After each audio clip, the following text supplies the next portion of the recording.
Bonjour. Depuis le début de cette longue campagne, j'ai la chance de compter sur une équipe de militants extraordinaires. Des jeunes et des moins jeunes pleins d'énergie qui travaillent sans relâche pour que le Québec retrouve sa voie à Ottawa. J'ai aussi eu la chance d'aller à votre rencontre et de découvrir des gens inspirants qui font vraiment une différence dans leur milieu. Et c'est une députée à leur image que je veux être. Je veux faire une différence dans Louis-Hébert et dans la région de Québec. La campagne a permis de faire la démonstration que le Bloc est plus nécessaire que jamais. Vous l'avez vu comme moi, le temps a révélé le caractère opportuniste et le double discours de Molker.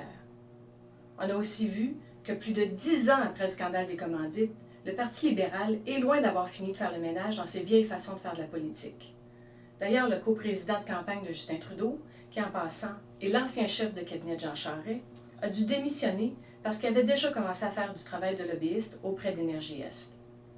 Quant à Harper, il a beau raconter qu'il représente les valeurs québécoises, je doute fort que vous soyez en accord avec les risques posés par l'oléoduc, avec la vente d'armes à l'Arabie saoudite, avec les miettes promises au chantier d'Évy alors que Vancouver et Halifax se sont partagés des milliards, ou avec le refus de Harper d'ouvrir une enquête sur les 1100 femmes autochtones disparues ou assassinées.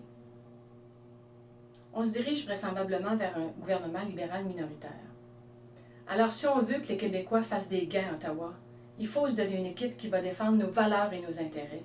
Et il faut aller chercher la balance du pouvoir pour permettre au Québec de peser de tout son poids. Le 19 octobre, je compte sur vous dans Louis-Hébert pour que le Québec revienne en force.